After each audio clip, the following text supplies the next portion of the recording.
കാശി, ഇന്നത്തെ വാരാണസി കാലത്തിന് നിലയിൽ അനശ്വരമായി തെളിഞ്ഞു നിൽക്കുന്നു. ഗംഗയുടെ കരകളിൽ ആയിരങ്ങളായ വർഷങ്ങളുടെ കഥകൾ ഒഴുകുന്നു. ജന്മങ്ങളെയും ഓർമ്മകളും അതിജീവിച്ച് മനുഷ്യനെ അവന്റെ സത്യത്തിലേക്ക് തിരികെ നയിക്കുന്നു. ഇവിടെ മരണത്തെ കാത്തു കിടക്കുന്ന മനുഷ്യർ ആയിരങ്ങളാണ്. ഇവിടെ കാറ്റിന് ഗന്ധമില്ല, കത്തിയമർന്ന മൃതദേഹങ്ങൾക്ക് ഗന്ധമില്ല. എന്തിന് അതിൽ ചാർത്തുന്ന പൂക്കൾക്ക് പോലും ഗന്ധമില്ല എന്ന് നമുക്ക് തോന്നും. ഈ നഗരത്തിൽ നാം കണ്ടുമുട്ടുന്ന സാധുക്കൾ മരിച്ചവരോ പുനർജീവിച്ചവരോ അവർ ആത്മീയതയിലൂടെ ആർജിച്ചെടുക്കുന്ന ഈ ശക്തി സത്യമോ അതോ അതിന് ചുരുങ്ങിയത് 300ഓളം ചിതകൾ ദിവസം തോറും ഒരുക്കുന്ന കാശിയിൽ അഗ്നിക്കിരയാകുന്ന ശരീരങ്ങൾ വെടിയുന്ന ജീവൻ ആത്മാവിൽ നിന്നും പരമാത്മാവിലേക്കുള്ള വിശ്വാസമാണ് കാശിയെ ആകർഷകമാണ്. അങ്ങനെ നമ്മൾ അവിടെ കാണുന്ന യഥാർത്ഥ അഗ്നികൾ അങ്ങനെ ലയിച്ചു പോയതാണ്. സാധാരണ മനുഷ്യർക്കില്ലാത്ത ഒരുതരം ശക്തികളുണ്ട്. അപ്പോൾ അവർ നമ്മൾക്കറിയാത്ത ലോകസത്യങ്ങൾ തേടി പുനർജനിച്ചവരായിരിക്കും.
മാംസവും മസ്തികളും ചേർന്ന ഒരു രൂപമല്ല എന്ന് തിരിച്ചറിഞ്ഞതുകൊണ്ടാവാം ഇവർ മൂലധനത്തിൽ സർപ്പത്തെ പോലെ ചുരുണ്ടുകിടക്കുന്ന ശക്തിയായ കുണ്ടലിനി അവർ കഠിന തപസ്സിലൂടെയും യോഗയിലൂടെയും നിരന്തര സ്വയം പരിശീലനത്തിൽ ഉണർത്തിയെടുക്കുന്നു.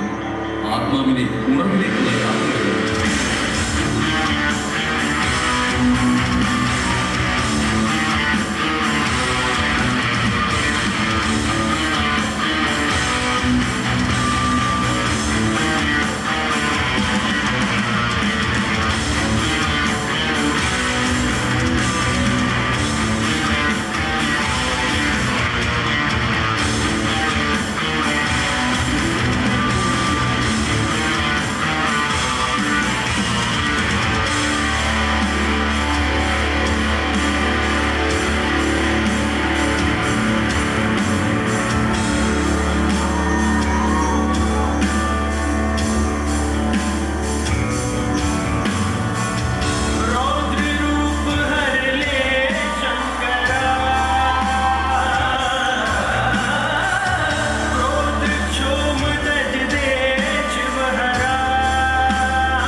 ഒരു ശരീരം വിട്ട് മറ്റൊന്നിലേക്ക് പോകുന്ന യാത്ര മാത്രം.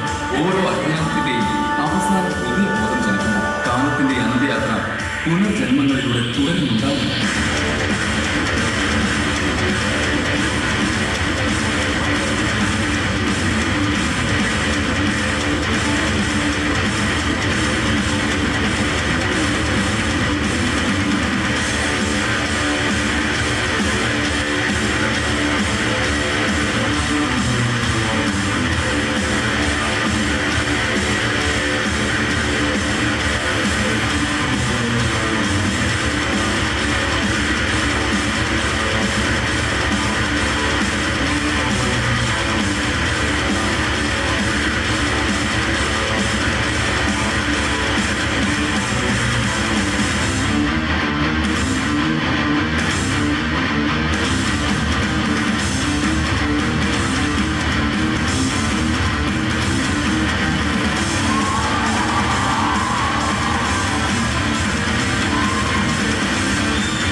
ഗംഗ ഒഴുകുന്നിടത്തോളം കാശി ജീവിക്കും.